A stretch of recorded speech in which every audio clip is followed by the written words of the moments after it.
This is Thermompylae, on the coast of mainland Greece. I'm Matthew Settle. In August 480 BC, a Greek army of only 7,000 men, led by King Leonidas and 300 Spartans, fought here against a 250,000 strong invasion force, led by Xerxes, the king of Persia. At stake, the future of Greek civilization. Now, with new video game technology, you are about to see this great battle as never before. The vast numbers of soldiers, the troop formations, how they fought, and how the battle was won. Get the view the generals wished they had. Now, on decisive battles.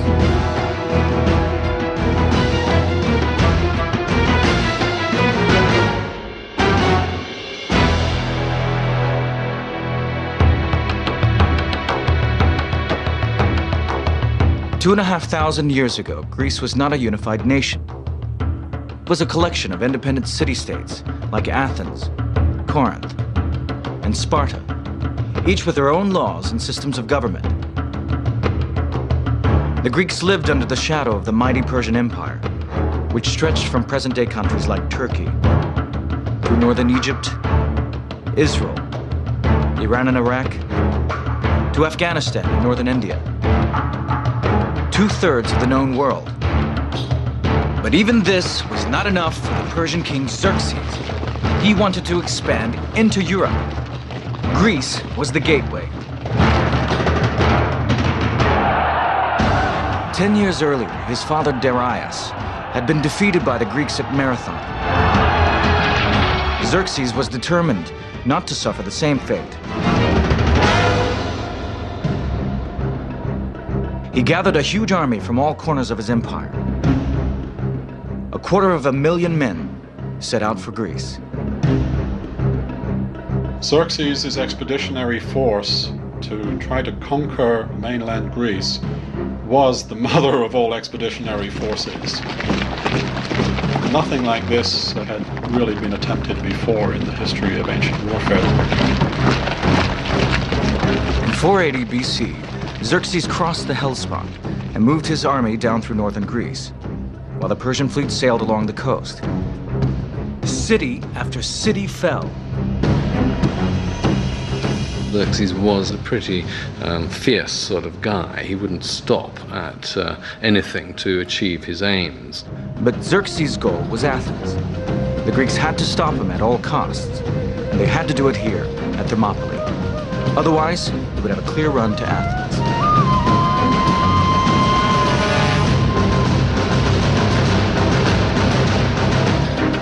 Given the configuration of the Greek peninsula, that is where an army of any size has to come down. Thermopylae was the obvious place.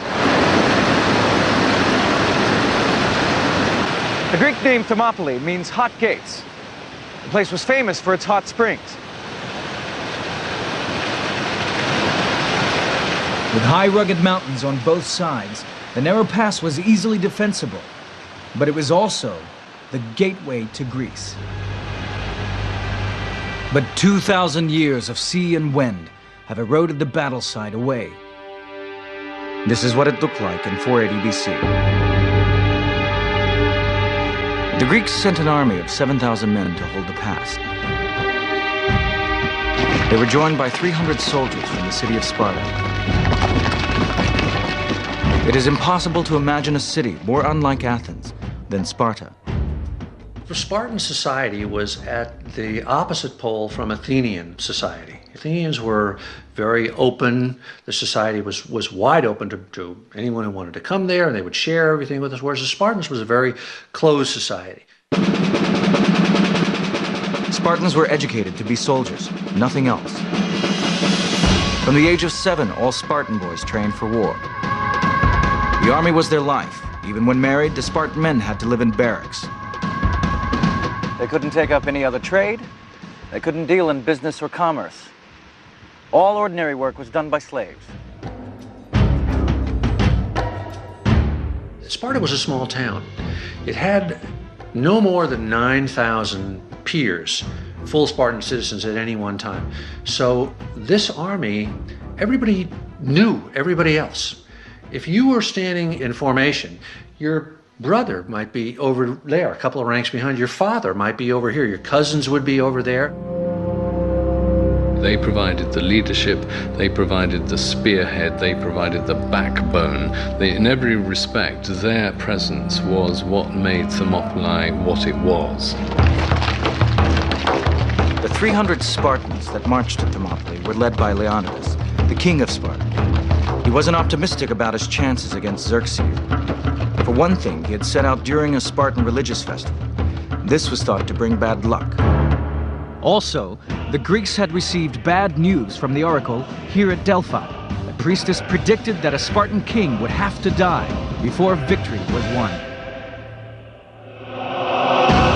Leonidas' wife, Gorgo, asked him what she should do if he didn't return from battle.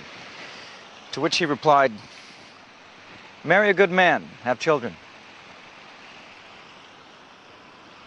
He was apparently of absolute determined resolution and personally brave. He would have been in his 50s, not a young man, coming up towards retiring age, even in ancient Greek terms. The Spartans wore a sculpted bronze breastplate and a helmet designed to terrify the enemy. Each man carried a shield shaped like a shallow wooden bowl. Painted on the face of the shield was the Greek letter lambda, for Lacedaemon, the Spartan homeland. The main weapon was a thrusting spear, wielded over-arm. 8 foot long with an ash shaft, a leaf-shaped iron head, and a bronze butt spike. In close combat, they drew the short sword, the xiphos. By contrast, King Xerxes' Persian army was lightly armed. These men were trained for fast-moving warfare on open plain.